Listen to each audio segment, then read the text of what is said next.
We are off and running today here on the Joan Jerkovich Show on 1150 KSAL, where I come to you as your life coach. And today's callers are going to help all of us explore the issues of sexual harassment in the workplace or self-esteem in relationships. But let me first provide you with some commentary about my caller, Natalia, who talks in the first segment about how she's had such low self-esteem, somewhat brought on by some issues with her father, that she feels have led her into some not-so-good relationships on the personal level. But then again, in the next segment you hear, she'll talk about how this also set her up for a situation of sexual harassment in the workplace. As a self-described petite yet strong woman, as she'd have to be for working as an EMT firefighter, Natalia has a long history of running into these men in the workplace who come on to her. So taking some from what I read on the internet, plus also some of what Natalia has told me, what's the scenario? Let's tell a story. Well, typically the men are married. They make no bones about the fact that they're married. They're coming up to her wearing their wedding rings,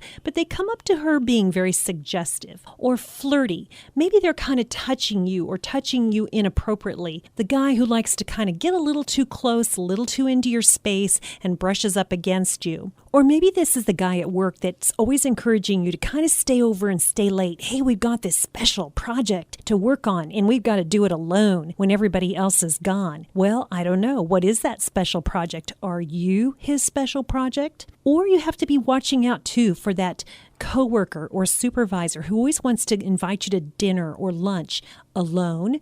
Now, there can be times when that is appropriate. Let's say, for example, you're both in management and you want to get away from the office. You have some things you maybe don't want overheard that you need to discuss. So yes, that could be appropriate for the two of you to go off to lunch together. In these situations, it's oftentimes necessary to kind of look at the hierarchy of where you're at within the company.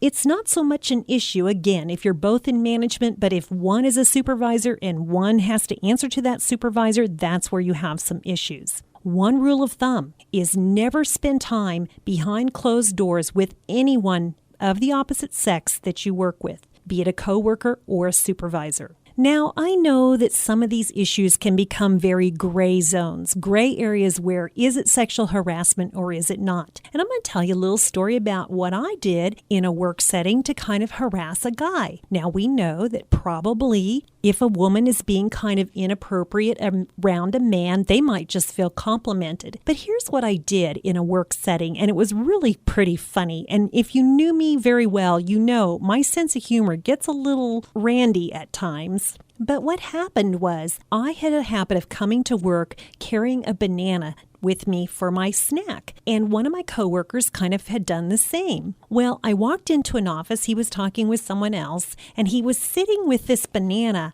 holding it between his legs, drooping forward. I didn't want to say drooping down. That might sound offensive to the guy, but now that I think about it, just saying drooping doesn't sound so good. But you can just kind of visualize. He's kind of sitting there like guys do. You know, they got the legs spread apart and he's holding a banana that he's going to be eating for a snack pretty soon. And I look down at him and I'm going, my banana's bigger than your banana.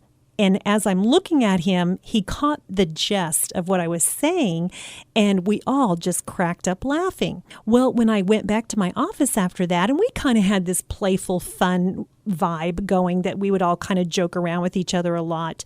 But I went back and I thought, my gosh, that could be considered sexual harassment. There was no question that there was a sexual innuendo behind my comment. But I just couldn't help myself, and it was just hilarious. In fact, so funny that I wrote a blog about it called My Banana's Bigger Than Your Banana, and you can find it on my website still at joanjerkovich.com. But getting back to some serious issues here, what do you do if you're being sexually harassed, and you know if you are? Well, you report it to your supervisor, and the person who's involved, you report it to their supervisor as well. That's easy to say, and it came rolling right off my tongue, but let me tell you, it's not as easy to do. And I want you to know that you're not to feel bad if at first run you don't do anything about the incident. In fact, a lot of times I think a lot of people who have this happen or happening are literally stunned by it. and may never take action regarding it and may never ever report it. How do I know that? Just this August, Huffington Post did a poll of 1,000 adults to ask about being sexually harassed on the job. 13% of those 1,000 people said that yes, they were harassed by a boss or supervisor. 19% said they were harassed by a coworker. Now, does that surprise me that there's a higher number for coworkers? Absolutely not, because there's more liability if you're a boss or a supervisor when you harass a coworker or come on, let's say, sexually to a coworker. But here's the really interesting piece of that poll. 70% of those people did not ever report the harassment. Well, why not? They would be concerned that they would be blamed. It's one of those my word against your words. They fear retaliation. Maybe they don't want the hassle or the personal drama involved with it. And even taking it to the extreme of maybe hiring an attorney to press charges, there are financial costs involved. I also read horror stories where someone reported it up the chain of command only to sit back forever and ever and ever wondering if anything was ever getting done. Maybe the harassment was still going on. And then as it turns out, there was nothing ever done about it and the person still keeps their job. What do you do about that? That's right. There's no guarantee of what the outcome will be to your reporting the sexual harassment that does happen to 1 in 5 women by a boss and 1 in 4 by a coworker. Yet, if you are being threatened with losing your job, a promotion, advancement, or even a good reference to another job, you need to report this and maybe consider contacting an attorney. You owe it to yourself as well as anyone else who follows in your footsteps. Now, stay tuned because I'm going to talk to my caller about the sexual harassment that maybe started from her low self-esteem. And at the end of my first hour, I'm going to tell you about how low self-esteem can really affect our relationships. You're here with Joan Jerkovich, your life coach on 1150 KSAL.